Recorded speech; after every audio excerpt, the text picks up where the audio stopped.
My career has taken a bit of a unorthodox turn, actually, a number of them.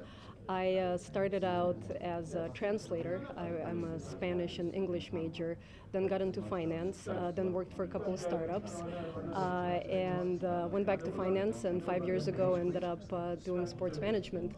And I think the thing that got me here is basically relationships and skills I've developed along the way.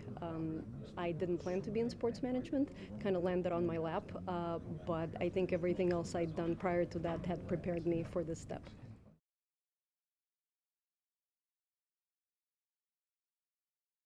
I think every job, requires about 6 months to get your hands around your responsibilities, the people you're working with, kind of figuring out the lay of the land.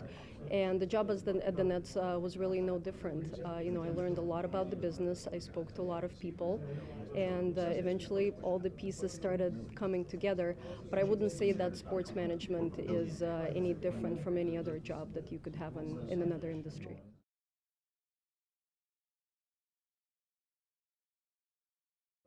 So I serve as the owner representative because the owner, Mikhail Prokhorov, is Russian and is based in Russia. So I interact with the league on all ownership matters with the NBA. And also I am kind of the bridge that makes sure that the team has everything it needs in terms of support from ownership. I'm usually busy with some projects. So right now my biggest one is we're building a new practice facility for the team, and that's kind of the biggest thing on my agenda. And again, it's all about having a world-class team and providing everything the team needs to get there.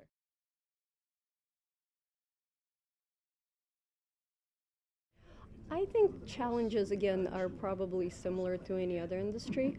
I think everyone comes in thinking that they know more than they actually do.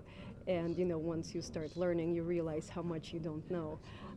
So people that, I see coming into team sports or league sports, they're full of ideas that they think no one had thought of before, and then it turns out that there are specific reasons why things can't be done. So I think just being open to learning and listening to other people and absorbing as much information as you can is key in any job.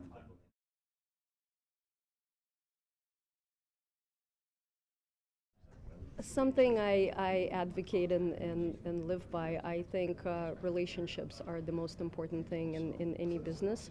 And, one thing that probably got me to where I am is keeping in touch with people when you don't need anything from them. I think that's when people actually appreciate that it's a genuine contact.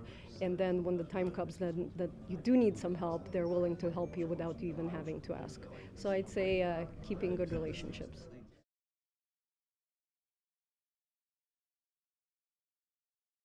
First of all, I think passion for the job. Definitely have to see that the person really wants to be there and wants to be part of the team, and then probably ability to work hard and the desire to work hard and some humility. I see a lot of young people coming in. Basically telling me that they want to do my job. And it took me 20 years to get here. So I think just desire to work hard and being passionate about what you're doing.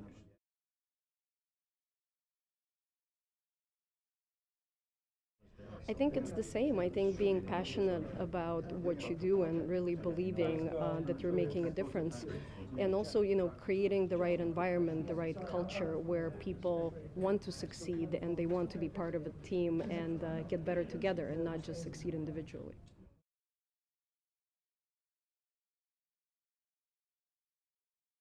I can't say that I've had one. I've been very lucky to have several mentors, and I have some mentors now that have helped me in my career.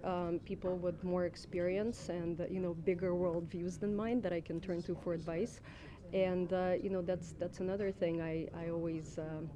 When young women, and actually men as well, that come to me for advice on how to get into the sports industry, I think that's very helpful in any job, but especially in this one because it's so competitive.